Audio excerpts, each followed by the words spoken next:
de Chile a impartir una charla sobre estrés y estrategias para su mitigación. Y bueno, en esta oportunidad él nos va a hablar sobre la neurobiología del sistema endocannabinoide, implicaciones en enfermedades mentales y la respuesta al estrés. Bienvenido.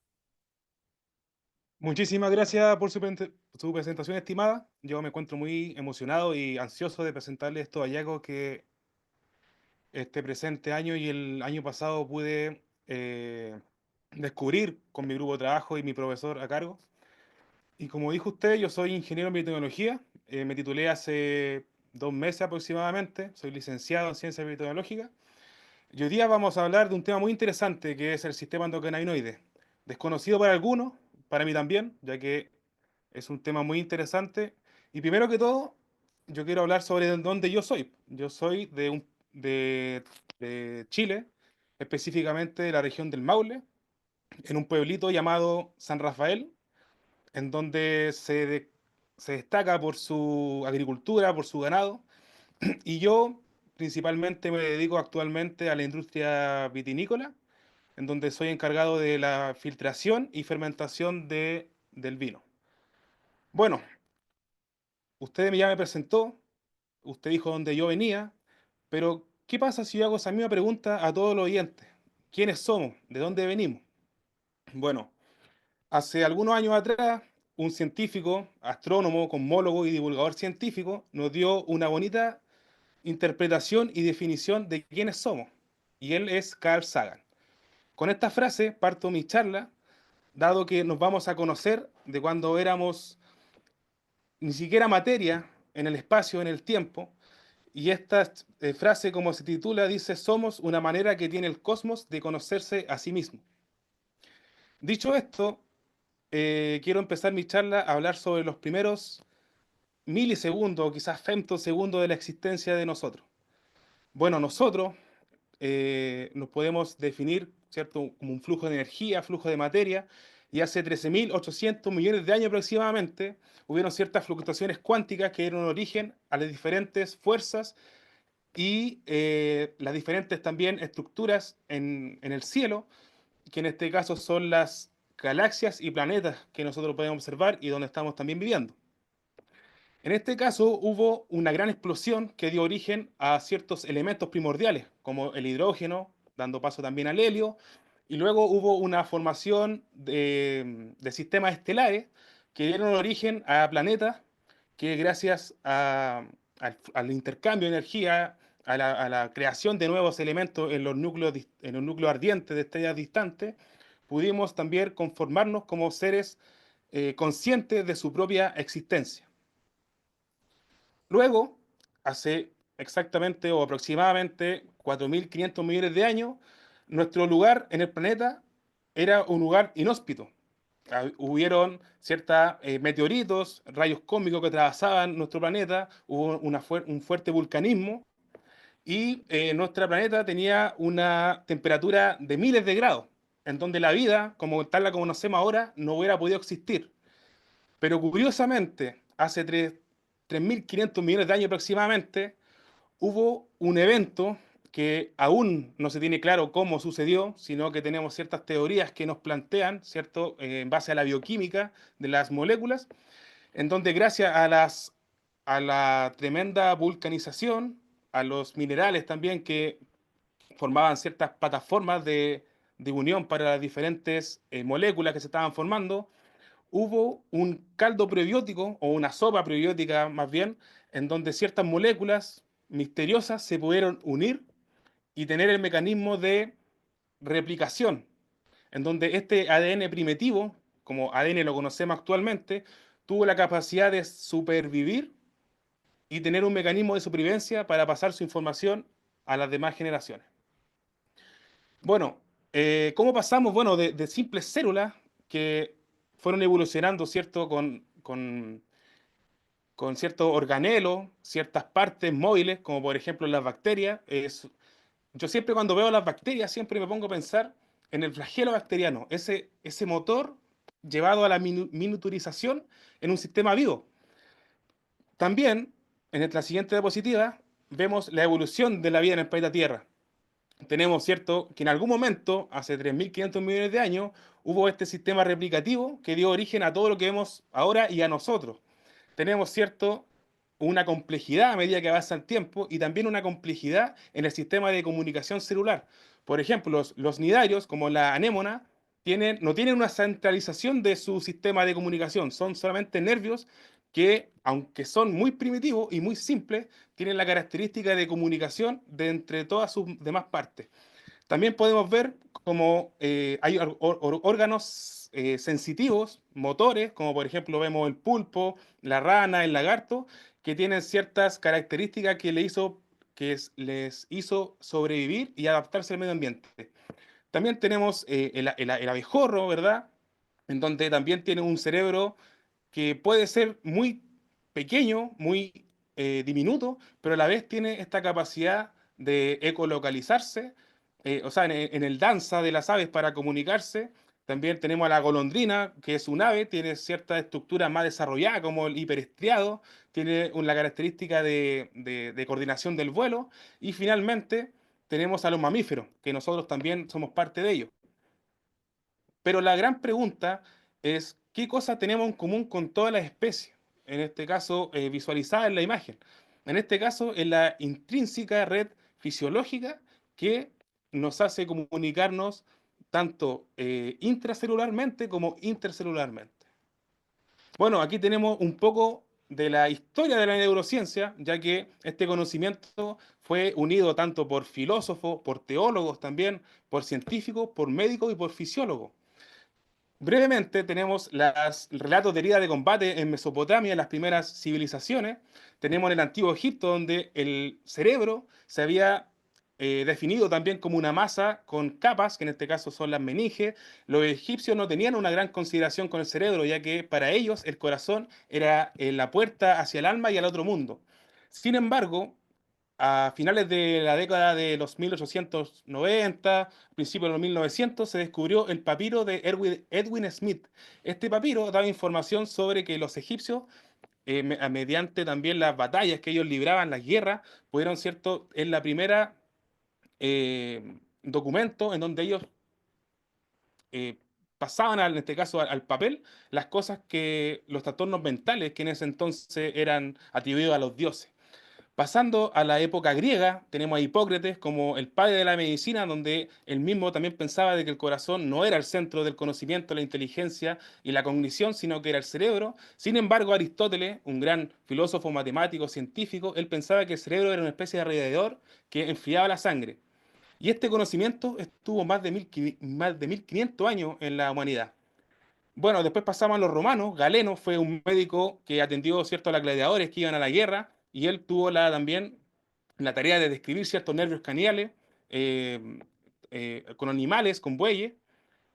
Y pasamos al Renacimiento. Ya sabemos que en la época media, en la Edad Media, hubo un estancamiento, ¿verdad? Porque en la sociedad, ¿cierto?, el feudalismo, todo era visto como una divinidad. Bueno, pasamos a René Descartes, el favorito también de los científicos por el método. Él dijo que, él pensaba, mejor dicho, que mente y cuerpo son entidades separadas. También daba enfoque a la glándula pineal, ya que no es un órgano o parte del cerebro como algo dividido. También a Galvani, tenemos a Galvani como el descubridor del impulso nervioso, ya que él probaba ciertas ranas muertas con electricidad. Tenemos a Paul Broca, fue un médico que identificó ciertas áreas en pacientes con afasia. Después hizo la autopsia y se descubrió que hay un área en el lóbulo frontal que tiene que ver con el lenguaje. Luego pasamos a Claude Bernard, que fue uno de los pioneros en el nacimiento del concepto de homeostasis, este equilibrio interno en nuestro cuerpo. Fue un fisiólogo muy respetado en su tiempo. Y tenemos a George Oliver, que fue uno de los pioneros y precursores de la neuroendocrinología, en donde él pudo observar de que existen hormonas que señalizan a órganos y también a neurotransmisores. Y luego pasamos a la época moderna de la neurociencia, en donde tenemos al distinguido Santiago Ramón y Cajal, un médico español, que gracias a técnicas histológicas, también por extinciones de Golgi, pudo descubrir las neuronas como entes separados, ya que antiguamente se pensaba que el cerebro era una capa inerte y no habían como entes en cada una de los lóbulos. También tenemos Iván Pavlov, un médico ruso que descubrió los reflejos condicionados y cómo podemos nosotros modificar, o sea, aprender al sistema nervioso, en este caso a perros, con un estímulo sonoro, el perro salivaba y era un indicio de que el perro quería comer. Luego pasamos a Brodmann, que fue una de las personas que con mucha paciencia pudo delimitar la área especializada del cerebro. Después tenemos a Sherrington, que fue una de las personas que descubrió la sinapsis, que es la comunicación intercelular, que ya la veremos a continuación. Y Paul MacLean, que él tuvo la idea de que nuestro cuerpo, o sea, nuestro cerebro, evolutivamente, tiene algo en común con todas las demás especies.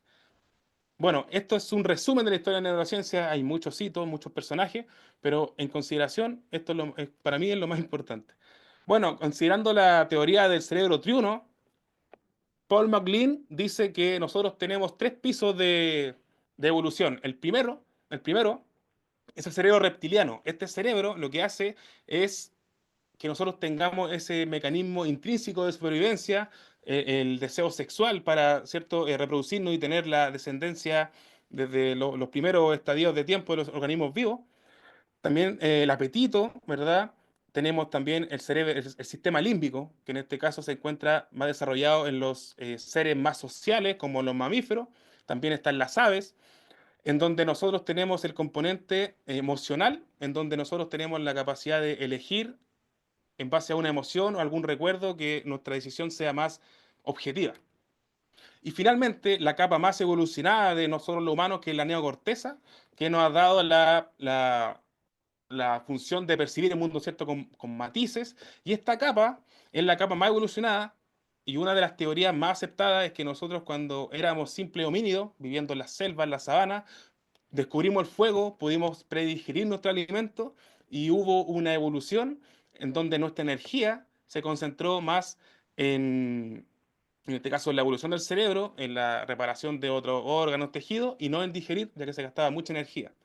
Y abajo tenemos los diferentes neurotransmisores, que luego también abundaré mucho en ello, en donde tenemos el principal neurotransmisor inhibitorio, o sea, el principal neurotransmisor excitatorio del sistema nervioso, que es el glutamato. Podemos ver ciertas carreteras que convergen en la corteza prefrontal, donde tenemos nuestro juicio, y yo siempre lo asocio un poco con un DJ que pone la música, ¿verdad? Que mantiene el ambiente y nos permite, ¿cierto?, percibir el mundo. Luego tenemos las vías dopaminérgicas, que en este caso es neurotransmisor dopamina, que nos hace sentir el placer, la recompensa, donde tenemos, ¿cierto?, la mayor cantidad de neuronas dopaminérgicas, que es el núcleo accumbens, por aquí cerca del tronco encefálico, por aquí al ladito izquierdo. Y tenemos las vías serotoninérgicas, que como ven en la imagen, se ramifican hacia el cerebelo, hacia los lóbulos frontales, parietales, occipitales, y es uno de los neurotransmisores más importantes en los estados de ánimo y en procesos también emocionales, que son también la disminución de estos neurotransmisores conduce a trastornos emocionales, ¿verdad? Como ansiedad, depresión y el síndrome de estrés postraumático. Bueno, aquí vemos al cerebro humano en su máxima esplendor. Podemos diferenciar cierto tipo de, de- de- de lóbulos, ¿verdad? Ciertos circunvoluciones. Y aquí tenemos el cerebro con algunas de sus partes más importantes. Por ejemplo, yo aquí señalicé la área prefrontal, la que vamos a desglosar hoy día. Tenemos ciertas áreas sensoriales como del sabor, la corteza auditiva y la corteza visual. Bueno, como les dije anteriormente, hay algo eh, que nos hace tener ciertas similitudes con las demás especies en el planeta y este es la comunicación celular. La comunicación celular es fundamental para la regulación de respuestas fisiológicas y patológicas y está mediada por diversas proteínas de membrana que actúan como sensores y traductores de señales externas hacia respuestas intracelulares. Por ejemplo, en la imagen vemos un ligando de color naranjo que puede unirse a un receptor en la membrana. En este caso es un tipo de receptor canal iónico. En este caso, el canal se abre, permea iones y estos iones pueden señalizar a otra estructura en la membrana. Podemos ver una proteína, un receptor acoplado a la proteína G, en donde hay ciertas subunidades que pueden señalizar a otros órganos, a otros tejidos, Diana, que hay una respuesta, por ejemplo, de dolor o de también un parásito, ¿verdad? Y también hay una respuesta hacia el núcleo de la célula en algunos ligandos, que puede desencadenar una respuesta genética que puede durar días, horas, incluso semanas. Y en nuestras neuronas, esta comunicación está mediada por los anteriormente dichos neurotransmisores. Las neuronas tienen ciertas partes que las diferencian, ¿cierto? Tenemos las dendritas, que son las encargadas de comunicarse unas con otras, y el dolor, las enfermedades psicológicas, neurodegenerativas son un desafío crítico para la humanidad. ¿Y por qué? Porque se ha visto que con el avance de la sociedad, nosotros tenemos ciertos más estresores, ¿cierto? El tráfico, el trabajo, quizá en algunos contextos lo académico, y los fármacos actuales presentan importantes limitaciones considerando los efectos secundarios que pueden tener estos fármacos en otros tejidos. No sé, nosotros podemos tomar un medicamento que nos cause, eh, que nos alivie el dolor de cabeza, pero también podemos tomar ese mismo fármaco y nos produzca acidez, nos produzca dolor estomacal o también digestión. Bueno, aquí hay un video cortito sobre la señalización por neuronas en nuestro cerebro. Nosotros tenemos un total de 96 mil millones de neuronas distribuidas por todo el cerebro, en donde nuestro cerebro ocupa el 20% de energía total del organismo. Nosotros, aunque el cerebro ocupa el 2% solamente del peso, nuestro cerebro se lleva casi toda la energía para este procesamiento cognitivo, emocional y de aprendizaje. Nosotros podemos ver la imagen, no sé si está viendo como yo lo veo, donde cierto hay una entrada de iones a la célula. La célula tiene ciertos neurotransmisores empaquetados en vesícula y mediante este impulso eléctrico, estos neurotransmisores van a otra neurona que es la postsináptica y señaliza a otras neuronas. Nosotros como humanos tenemos una capacidad hasta de 1000 a 100.000 conexiones sinápticas entre neuronas, llegando a un total de 100 billones. Bueno, y ahora el sistema endocannabinoide es un sistema muy misterioso y relativamente antiguo, ya que este sistema se descubrió por medio de la década de los 80, 90, y este sistema se compone a su vez de receptores específicos, de ligandos endógenos y las enzimas que degradan estos ligandos. Los receptores son receptores de la familia, de la superfamilia de receptores acoplados a proteína G, son receptores metabotrópicos, en donde, curiosamente, el receptor CB1 es el receptor más expresado a nivel del sistema nervioso central. También el receptor CB2 se expresa también, se colocaliza con CB1 en el cerebro, pero también se ha identificado en mayor parte en tejidos inmunes, como la linfa, como el vaso y los huesos también. En la microglía también está presente CB2 y también se ha descubierto que ciertos canales iónicos, como los vimos anteriormente, que permean iones, pueden ser activados por endocannabinoides. Y estos ligandos endocannabinoides son de naturaleza lipídica, vienen del ácido araquidónico presente en nuestra membrana, nuestro fosfolípido de membrana, y estos endocannabinoides se descubrieron a principios de la década de los 90 y es el 2-araquidonoilglicerol y la anandamida. Como dato curioso, anandamida significa felicidad. ¿Por qué? Ya lo veré. Bueno, aquí está la distribución del sistema nervioso, del sistema endocannabinoide, que ahora lo nombraremos como SEC. Nos podemos ver que hay una alta expresión en el cerebro, en los pulmones, en este caso CB1, en el sistema gastrointestinal. Entonces, donde nos dice que este sistema está mucho más involucrado más que la transmisión sináptica. Este sistema está expresado en los sistemas inmunes, sistema cardíaco, en el sistema también reproductivo, en donde también nos da idea de lo que no sabemos también del cuerpo y de la señalización intrínseca de sus partes. Bueno, los endocannabinoides operan de manera retrógrada. ¿Qué es decir? Esto lo explicamos, por ejemplo, tenemos una neurona presináptica y una neurona postsináptica. Hay un impulso nervioso en donde la neurona presináptica libera ciertos ligandos, como en este caso puede ser glutamato, que es el principal excitatorio del cerebro, y donde la neurona postsináptica recibe ese mensaje y desde la misma neurona postsináptica se sintetizan endocannabinoides que van a señalizar a la neurona presináptica para que el mensaje llegue hasta ahí. Y esto es un papel neuroprotector de estas moléculas, lo que hace es proteger al cerebro de la excitotoxicidad que puede afectar a la neurona y al cerebro en sí. Bueno, sabemos ya que el sistema endocannabinoide lo componen los receptores, ligandos lipídicos, enzimas que degradan estas moléculas endógenas, pero además, al principio de la década de 2000, específicamente en el año 2003, se descubrió que la hemoglobina tiene la capacidad de una escisión proteolítica, es decir, que la cadena aminosídica de hemoglobina se corta en ciertas partes que tienen una función biológica, que aún no se descubre. No se descubre su transporte, su degradación, y estos ligandos peptídicos se han visto en el cerebro, en el hígado, en el riñón y en la sangre. Y estos efectos ansiogénicos, ansiolíticos que se han prescrito han sido evidenciados mediante modelos murinos. ¿Cómo se hace esto? Se hacen pruebas validadas de comportamiento, de exploración, de natación forzada, para saber si el animal, en este caso un ratón, siente, o sea, nosotros como humanos podemos ver si el ratón tiene conducta ansiosa o ansiolítica. Y se ha sugerido que podrían interactuar con receptores cannabinoides. Sin embargo, aún no se tiene claro cómo lo hace. Aquí podemos ver la imagen de la hemoglobina de la cadena aminoácida y podemos ver donde hay unos péptidos en color naranjo, que es la hemopresina. En color azul está la BD-hemopresina, que se le suman dos aminoácidos. Y finalmente la RBD-hemopresina. Y también esta área sombreada es el PEPCAM23, que aún no se tiene claro su función en el organismo. Bueno, Cannabis sativa es una planta milenaria y misteriosa, ya que se ha ocupado por miles de años por la civilización como en rituales religiosos, rituales espirituales y además con un componente médico.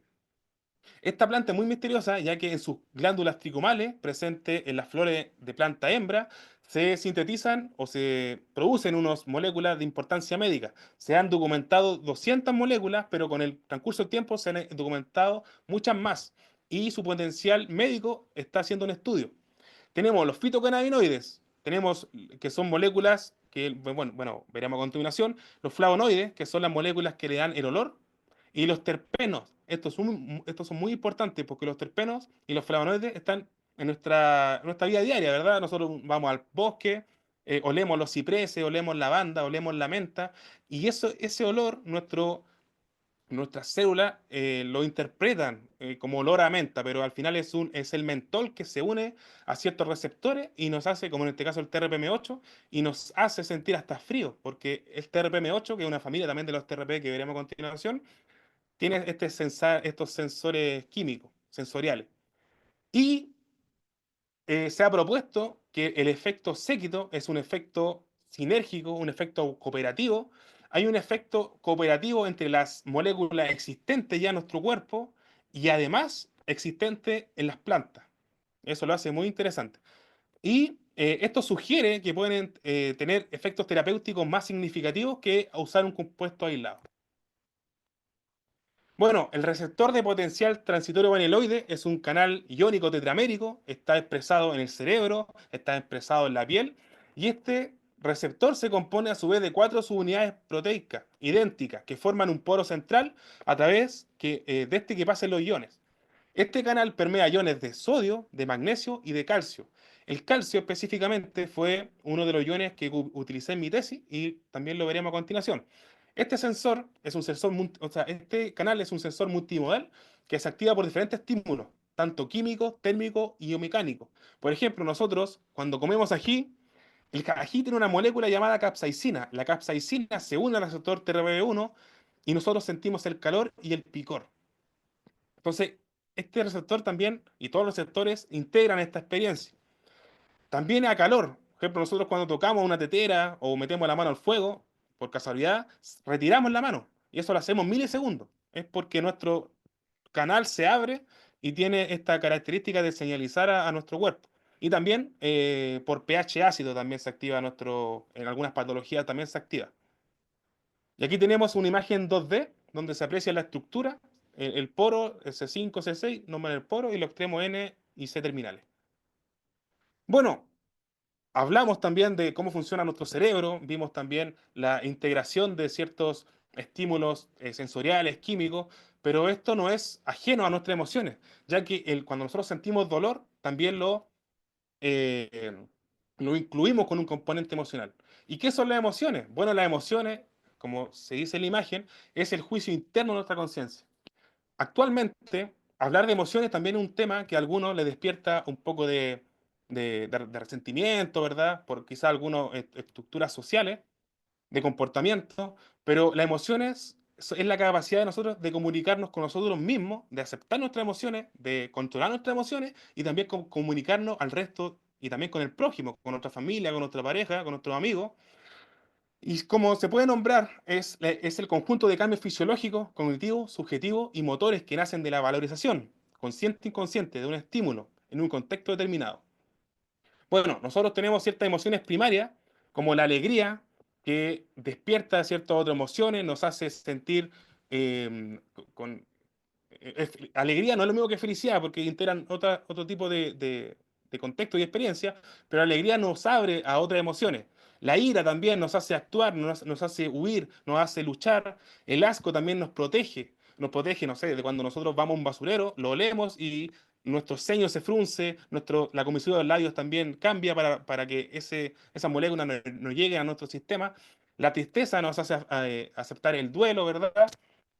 La sorpresa también nos da camino a otras emociones y el miedo ha sido muy importante en la evolución de nuestro ser, ya que ha sido el principal emoción que nosotros podamos protegernos de depredadores.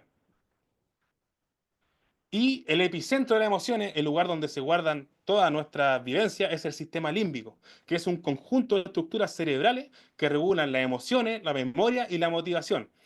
Y este está compuesto por varias regiones interconectadas, incluyendo la amígdala. La amígdala es una estructura presente en el sistema límbico que tiene un tamaño como una almendra, en donde se procesa el miedo y la ansiedad.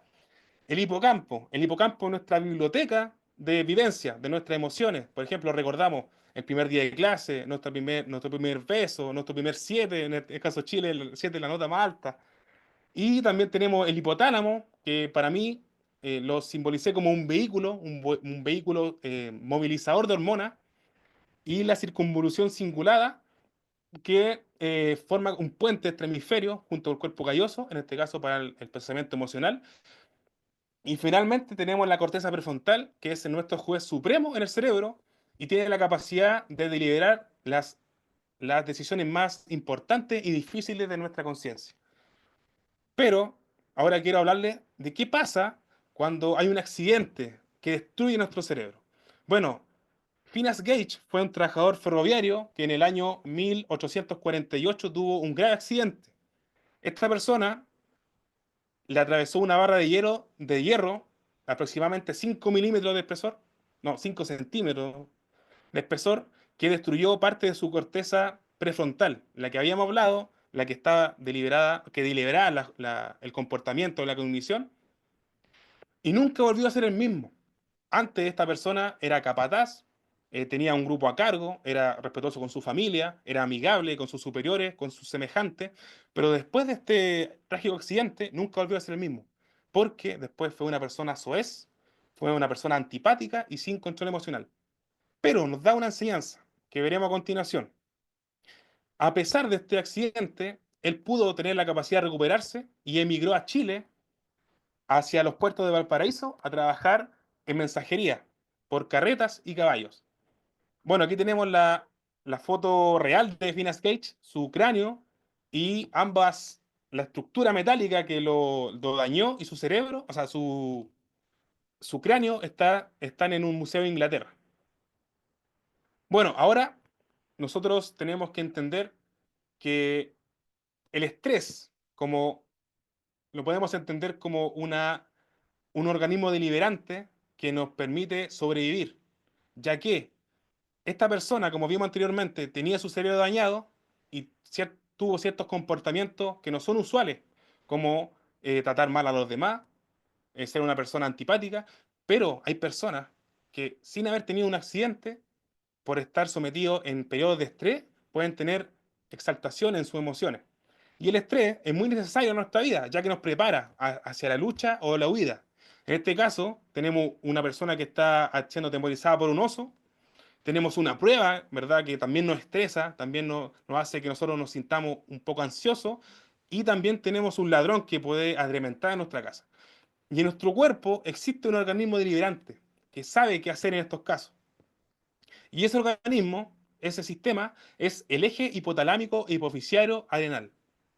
Existen estresores físicos y psicológicos, como también lo nombramos, un exceso de trabajo, un exceso de tarea académica, problemas interpersonales, problemas personales que nos debilitan desequilibrando la química de nuestro cerebro, también la química y la biología de nuestro sistema gastrointestinal, ya que nosotros tenemos ciertas bacterias, un conglomerado de bacterias que supera a la población mundial, que secretan moléculas y neurotransmisores importantes en nuestro cerebro.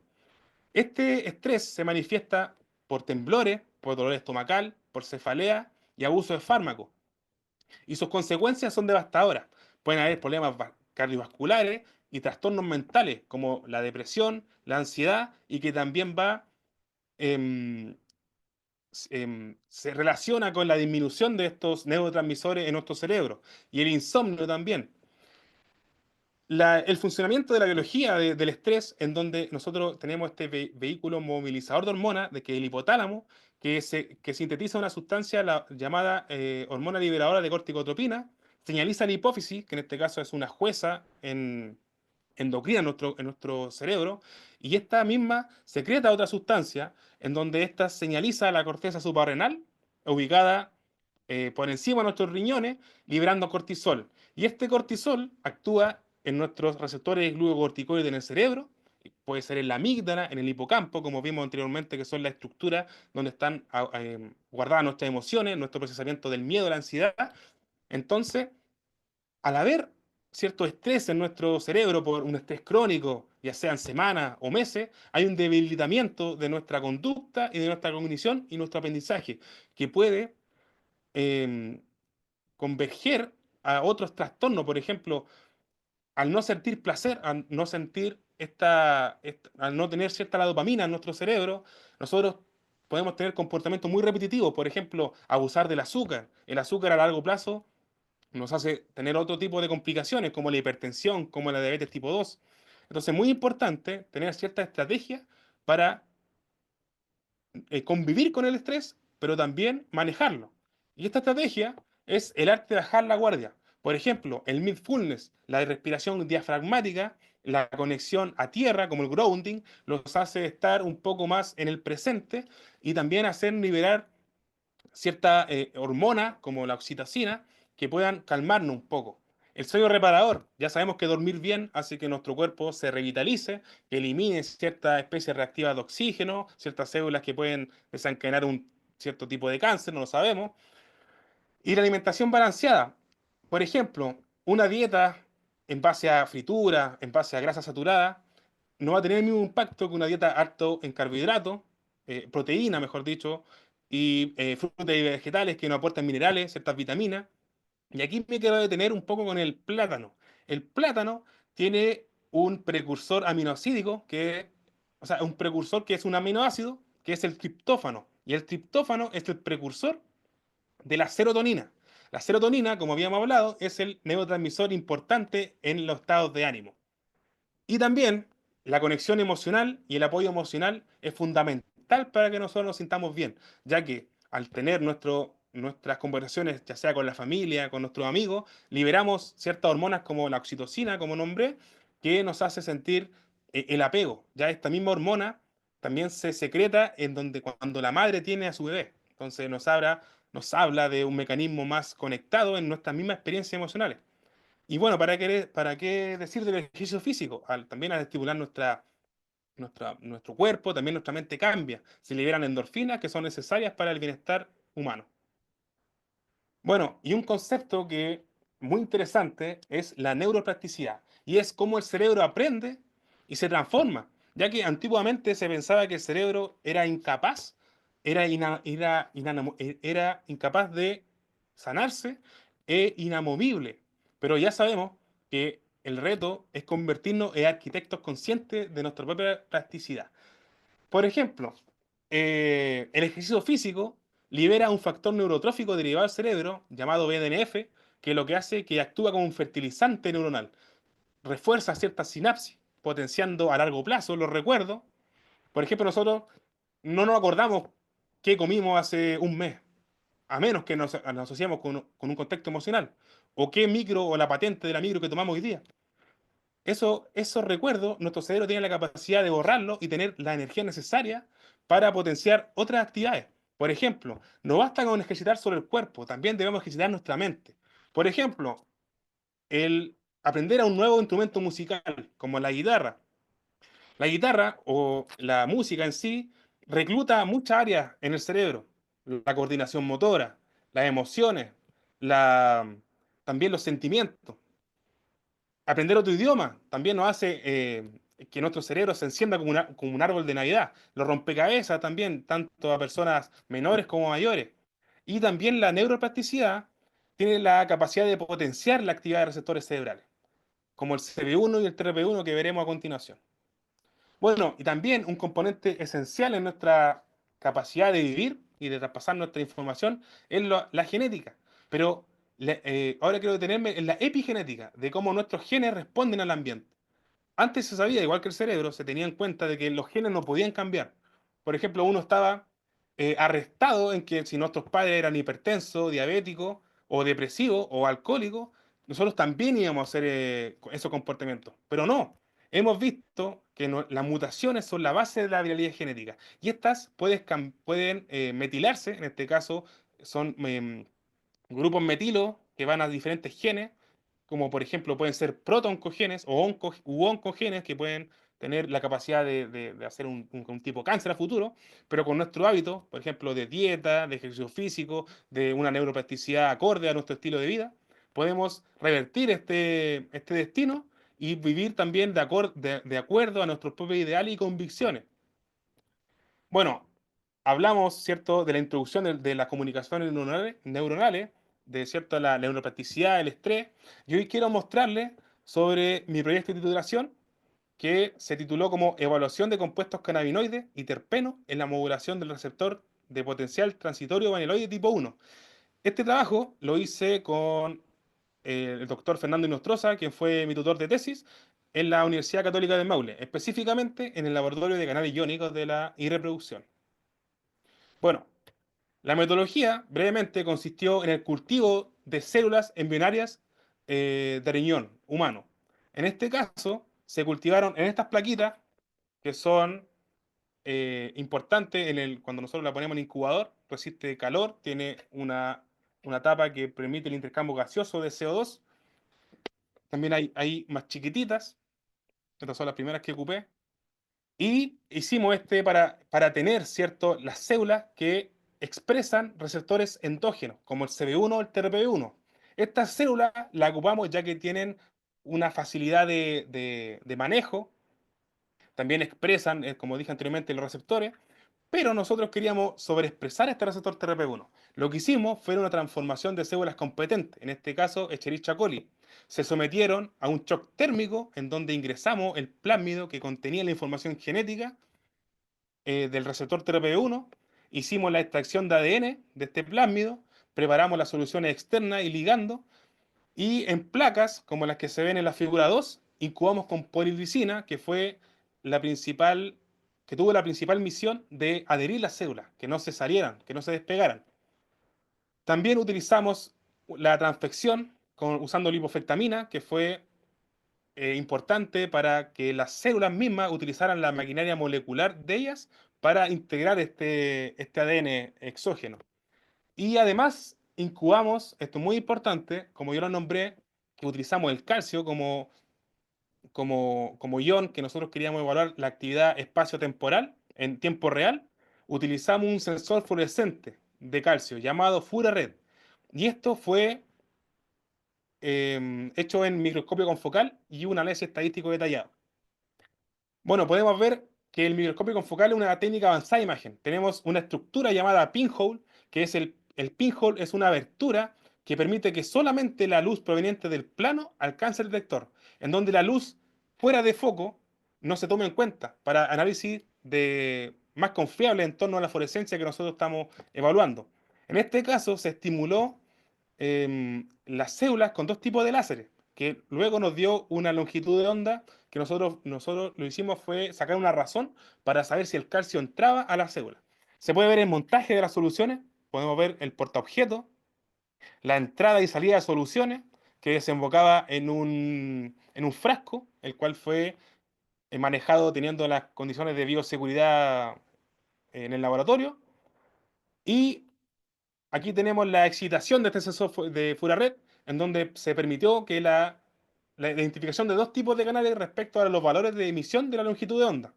Tenemos un canal que representa la fluorescencia de Furared unido a calcio, en un valor de 405 nanómetros. El canal 2 es la fluorescencia de Furared no unida a calcio, 488 nanómetros. Y el merge es la combinación de ambos canales. Esto en el sentido de imagen, pero en el sentido cuantitativo, nosotros hicimos una razón de estos dos canales. Bueno, aquí tengo un video en donde se puede apreciar la actividad de las células.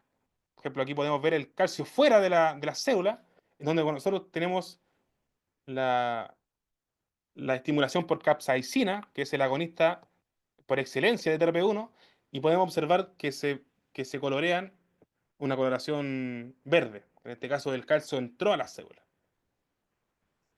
Bueno, en los resultados, pudimos observar que ionomicina, que es un ionóforo que permea las células, hace por la membrana, tuvo un efecto, en donde nosotros, como control positivo, lo usamos para evidenciar que estamos pasando calcio. Capsaicina también tuvo un efecto durante el tiempo de calcio. Luego CBD, que es el fitocannabinoide presente en el cannabis, también tuvo en dos concentraciones un aumento de calcio.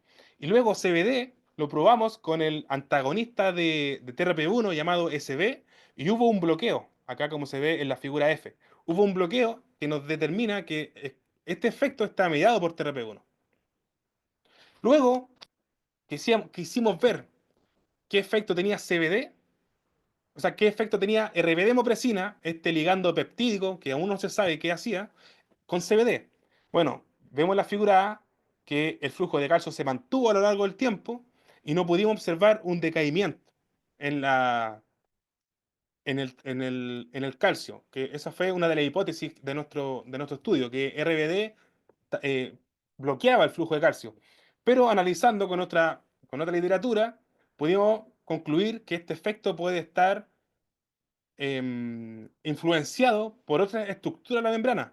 Puede haber un agonismo sesgado en donde este RBD o sea, este efecto puede estar mediado por la producción de anandamida indirectamente y el flujo neto de calcio se percibe como si fuera total. Bueno, y también hicimos otro experimento en diferentes estadios de tiempo, distintas concentraciones, y no pudimos ver otros efectos moduladores por parte de estos ligandos. También mirceno, que es el terpeno que nos da cierto olor como un olor como a madera. Teníamos, hicimos dos concentraciones, mirceno 10 micromolar y 50 micromolar. Y vimos un aumento de calcio y también al probar SB no lo bloqueó, RBD tampoco, y al probar CBD con mirceno tampoco observamos un aumento en el calcio y tampoco un efecto sinérgico, que también era uno de los objetivos e hipótesis de nuestro estudio. Sin embargo, estos hallazgos discrepantes pueden ser explicados por las diferentes formas de hacer los experimentos. Por ejemplo, el sistema de perfusión, el número total de células, la temperatura de la habitación, pero no dejan de ser resultados que puedan ayudar a ciertos otros investigadores a hacer ciencia. Bueno, aquí tenemos el análisis estadístico, que podemos ver que hay una diferencia estadística con ionomicina, capsaicina, CBD y mirceno, en comparación a sus controles, que fue agua de PCO y los antagonistas del canal. Bueno, en este caso, yo quise hacer una simulación de dinámica molecular para simular lo que pasa en nuestro cuerpo con lo que pasa en la máquina en sí. Lo que hicimos fue descargué las estructuras cristalográficas del canal, en este caso TRPV1, descargué los ligandos, mirceno y anandamida. Mirceno, acuérdense que es el terpeno presente en el cannabis, y la andamida, que es el ligando lipídico del sistema endocannabinoide, importante en procesos de plasticidad sináptica, y se ha descubierto que hay enzimas que degradan la anandamida. Y bueno, eso lo voy a hablar después, pero la anandamida tiene esta capacidad de estar en el espacio intersináptico y tener la capacidad de que el tono endocannabinoide sea justo y necesario. Bueno, se descargaron la estructura, se hizo un modelado molecular en Autodox, en donde ciertas conformaciones del ligando, analizamos la energía de unión más negativa para saber cuál era más favorable en su unión. Construimos sistemas en un sitio llamado ChamGui en internet. Hicimos en una caja tridimensional con borde infinito, colocamos la membrana de fosfatidilcolina, ingresamos iones, temperatura, presión, agregamos campos de fuerza, como por ejemplo la energía de torsión de los ángulos, de estiramiento, ¿cómo se llama? Las constantes electrostáticas, fuerzas de Van der Waals también, y la simulamos en el software llamado Visual Molecular Dynamics, VMD. Y aquí quise poner una imagen de Richard Feynman, que fue un físico teórico estadounidense muy importante, que dice: todo lo que hacen los seres vivos puede ser entendido a través de los saltos y contorsiones de los átomos. En este caso, nosotros predecimos el comportamiento mecánico de las leyes de Newton, ya que al tener en consideración variables de saltos cuánticos, esto no duraría años, décadas, ya que los átomos en el sistema fueron demasiados. Esto nos da también un acercamiento de la complejidad de nosotros mismos como organismos vivos. Bueno, podemos ver, ¿cierto?, los sistemas. En la figura 13 podemos ver el receptor incluido en una membrana. En la figura 14 podemos ver ciertos sitios de unión para mirceno. Comparamos dos sitios de unión. Un sitio de unión ya descrito aproximadamente en el año 2020, 2021, pero que los investigadores de este mismo estudio, ellos mismos concluían que no se tiene claro si este es el único sitio. Este sitio era en comparación con la alicina. La alicina es un componente incluido en el ajo. Bueno, yo también propusimos como tutor otro sitio de unión. Para andamida utilizamos un sitio de unión descrito por literatura en la figura 15, y en la figura 16 quisimos evaluar al mirceno de andamida en un sistema de coexistencia. ¿Qué observamos? Bueno, podemos observar que en el sitio de unión 2, mirceno tuvo una interacción de tipo hidrofóbica con la membrana del sistema, donde hay ciertas moléculas que se salieron de su sitio de unión. En solamente dos moléculas una molécula, mejor dicho, tuvo la capacidad de interactuar preferentemente con el canal. Y el sitio de unión 2, propuesto por nosotros, tuvo la capacidad de estar todo el tiempo de simulación en la proteína. Y el tiempo de simulación fue de 500 nanosegundos. Bueno, ¿y qué pasó con la simulación de mirceno y de andamida? Bueno, pudieron coexistir favorablemente dos moléculas de mirceno y anandamida, pero sin embargo, mirceno, por su característica hidrofóbica, interactuó preferentemente con la membrana plasmática del sistema. Sin embargo, al hacer nuestro análisis de energía de unión, que este es un componente entrópico, cada más negativo la energía de unión puede decir que probabilísticamente o probablemente ocurra en la naturaleza. Y podemos observar que en la figura E, señalizado con verde, una molécula de andamida tuvo un mejor valor que en comparación en la figura E es la consistencia con mirceno. Tuvo valores más negativos que en comparación con la molécula sola. Sin embargo, igual nos faltan más análisis, ya sea la apertura del poro, también análisis también de algunos sesgos que pueden estar en la proteína, ya sea unida a otro ligando, pero esto nos da idea de cómo nuestro sistema endocannabinoide puede interactuar con moléculas endógenas para un efecto sinérgico y cooperativo.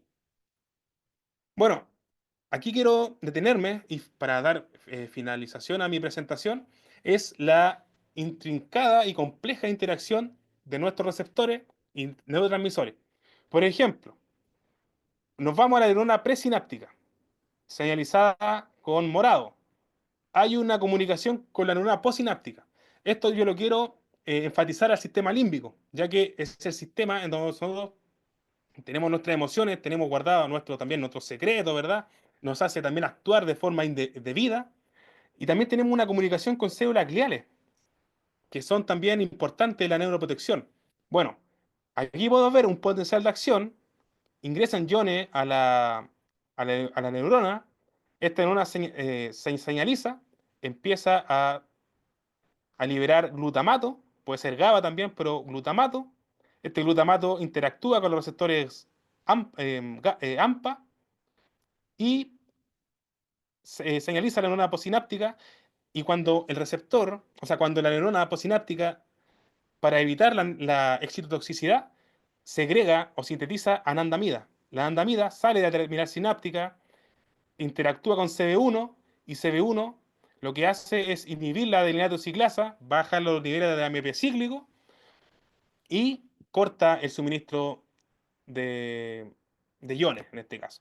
Pero también este astrocito verde también puede interactuar con estos receptores. Puede liberar también, en este caso, ligandos peptídicos que van directamente a bloquear canales. Por ejemplo, al TRPV1 para que no haya una señal. Las vías de señalización igual son muy complejas. Hay vías de señalización, por ejemplo, para factores neurotróficos, para señales dentro del núcleo, está de la vía de la MAP quinasa, de la fosfolipasa, que puedan inducir un comportamiento más ansioso según algunos contextos. Entonces la medicina actualmente está probando ciertos inhibidores de algunos endocannabinoides, por ejemplo, o sea, de las enzimas que degradan los endocannabinoides. Hace poco salió un paper, bueno, todos los papers y toda la bibliografía se los voy a compartir. Ahí, bueno, ahí después voy a ahondar en eso.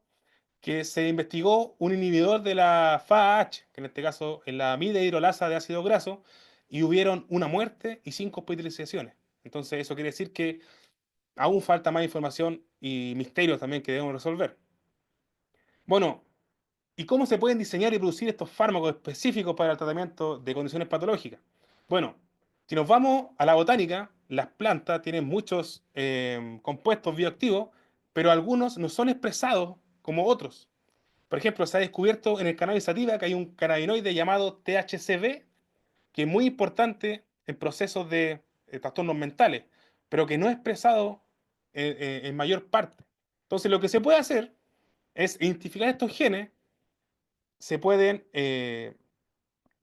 colocar en ciertas levaduras, como la Saccharomyces cerevisiae, que también se ocupa para el vino, para la cerveza, para fermentación en sí, y en fermentadores, hacer que esta molécula produzca este componente, como ya lo ha hecho, en este caso la insulina humana es producida por bacterias y ha salvado la vida de millones de personas diabéticas, para producir estos cannabinoides que se pesan en menor de medida. Pero ¿qué pasa? Hay un debate también, porque en términos de huella de carbono puede ser más perjudicial. Pero si nos comparamos con las enormes cantidades de agua y calentamiento global también que acecha a nuestro mundo, en algún futuro la biotecnología va a avanzar mucho en cómo disminuir esta huella de carbono y que estos procesos sean económicamente circulares. Bueno, la nanotecnología también está transformando el diseño de medicamentos en donde se pueden especificar mediante anticuerpos em, la dirección de estos fármacos, ya sea en el cerebro, en el hígado, pero aún falta mucha más información acerca de este tema. Bueno, le quiero dejar aquí un estudio que yo colaboré como coautor, que se descubrió finalmente por técnicas de imágenes de calcio, como las ya vimos, y técnicas de electrofisiología, que el péptido endocannabinoide RBD bloquea el ingreso de calcio a través del canal TRP1. Por si, bueno, si ustedes hacen estudios de señalización o de biología, nos puedan citar. Aquí está, bueno, después se los comparto en el documento, igual está abierto para toda la comunidad. Y bueno, les quiero dejar esa imagen para reflexionar de nosotros mismos como humanos, de cómo pasamos de materia inerte, materia inanimada a sentir sentimientos, sentir emociones, y que esto también, las indicaciones para mitigar el estrés, sea muy importante para usted. Bueno, mi agradecimiento es para el lugar donde yo me crié, donde tuve mi primera idea, mi primer acercamiento a la ciencia como un instrumento para llegar o acercarse un poco más a la verdad, con mi profesora Rita Valenzuela, que lamentablemente el cáncer se la llevó, pero su legado siempre va a estar en mí y en la comunidad acá en San Rafael. También quiero agradecer a mi profesor, a mi tutor, doctor Fernando Inostroza, a la ministra Marisol Ponce, a Víctor Salazar, por darme la oportunidad de compartir ciencia en, específicamente en el Poder Judicial, que bueno, si nos queda tiempo podemos ahondar cómo llegué a esos lugares. También a mi profesor por darme la oportunidad de estar en su proyecto, por confiar en mí y por su paciencia, obviamente. A mi familia, porque ellos son también el motor de mi vida, a mi compañera de vida, a mi Caterina, a mi amigo de la universidad, a mi prima, a mi compañera de laboratorio, a la doctora Ingrid Carbacho también, que fue también importante en mi formación como estudiante, y a mi amigo del barrio también, mucho cariño también hacia ellos. Bueno, aquí dejo mis redes, ese es mi LinkedIn, estoy abierto a cualquier tipo de contacto para conversar, para discutir ciertos conceptos científicos. Y también dejo el Instagram del lugar donde yo hice mi práctica de titulación, que es el Laboratorio de Canal Iónico y Reproducción. Aquí se investiga, como se dice, la relación de proteína-función de canal iónico. Ahí está el nombre, Canal Rep, 2-Lab. Y en la foto que ustedes ven es muy importante, ¿no? Una foto guarda mucho misterio. ¿Por qué? Porque esta foto, gracias al trabajo de las personas que trabajan ahí, personas muy interesantes, muy inteligentes, fue ganadora de un concurso internacional de imágenes. Entonces, mucho saludo al laboratorio, a la doctora Ingrid, al asistente, al ingeniero Sebastián Vergara y a la lab manager Isabel Vidal. Sin más que agregar, agradezco su atención. Muchas gracias por esto. Muchas Muchas gracias. gracias, Sebastián. Una excelente ponencia. Me ha gustado la pasión que le pones. Muchas gracias. Tenemos tiempo para dos preguntas. Acá hay una pregunta de Bruno. Dice, bueno, buenas noches. Tengo una cuestión. ¿Se podría explicar la pérdida de memoria a corto plazo como efecto de la concentración de estos cannabinoides en el cerebro, especialmente en personas fumadoras de esta planta? Muy, muy interesante pregunta, ya que nuestro cerebro tiene ciertos estadios ¿cómo se llama?, de regeneración, de estimulación por ciertos estímulos.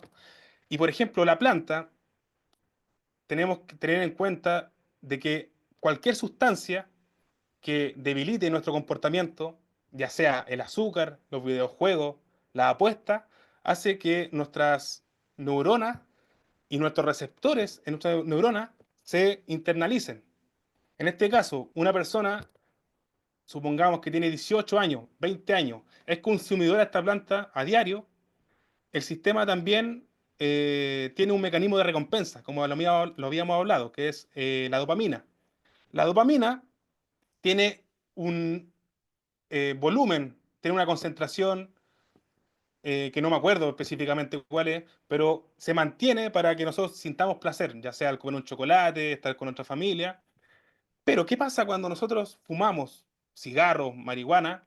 Se elevan estos niveles de dopamina. Hace que nosotros nos sintamos más ansiosos de consumir la sustancia y también repercute en nuestra memoria, porque al no usar ciertas regiones corticales o subcorticales, en donde nosotros tenemos el ocio, algunas veces algunas personas al fumar estos tipos de sustancias los hace totalmente ociosos, no se genere esta neuroplasticidad que nosotros buscamos para rejuvenecer el cerebro. Entonces, y esto es más perjudicial en la adolescencia como en la preadolescencia. Eso. No sé si respondía a su pregunta. Bruno,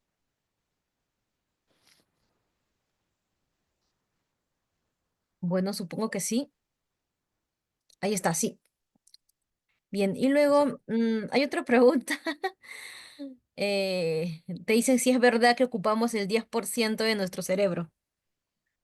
Mire, muy buena pregunta, porque mucho tiempo se tomó como una verdad, pero no es así. Nosotros ocupamos el 100% de nuestro cerebro. ¿Por qué? Nosotros tenemos un sistema que, que tenemos una coordinación motora, tenemos un sistema de deglución, tenemos un sistema inmune, en donde nuestro cerebro está al 100% trabajando en todas sus funciones ejecutivas, tanto cognitiva, de aprendizaje, emocional y motora. Así que es un mito que nosotros ocupamos el 10%, o nosotros ocupamos el 100% de nuestro cerebro. Bien, esas serían todas las preguntas. Mónica solamente menciona, el cannabis, así como otras sustancias psicoactivas, afectan las funciones ejecutivas, entre ellas la memoria. Solamente era como para resumir lo que tú estabas mencionando. Sí, bien, Sebastián, muchas gracias a todos por participar. Subimos este video al canal de YouTube, ¿ok? Y bueno, Vale. le estarán enviando el certificado, como estamos en feriado, Eh, mañana o el lunes, ¿ok? Vale. Muchísimas Ok, gracias por la invitación, doctora Michelle. Yo me siento muy emocionado y estoy pendiente a cualquier otro tipo de charla o capacidad sí. de colaboración en algún futuro. Ok, sí, chicos, más bien recuerden ingresar al canal de WhatsApp porque hemos tenido un problema, como ya hemos publicado por los grupos. Así que por las dudas, como en los grupos están visibles los números, por las dudas vayan a ingresar y vayan a estar molestando. Preferimos ahora tener el canal de WhatsApp, donde no se puede ver el número de nadie, y el canal de Telegram, donde también está para que no se vea el número de nadie. ¿Ya? Ok, bueno, muchas gracias y buen fin de largo para los que tienen fin de largo. Yo no, tengo que dar clases. Bueno, hasta luego. Muchas gracias, que estén bien.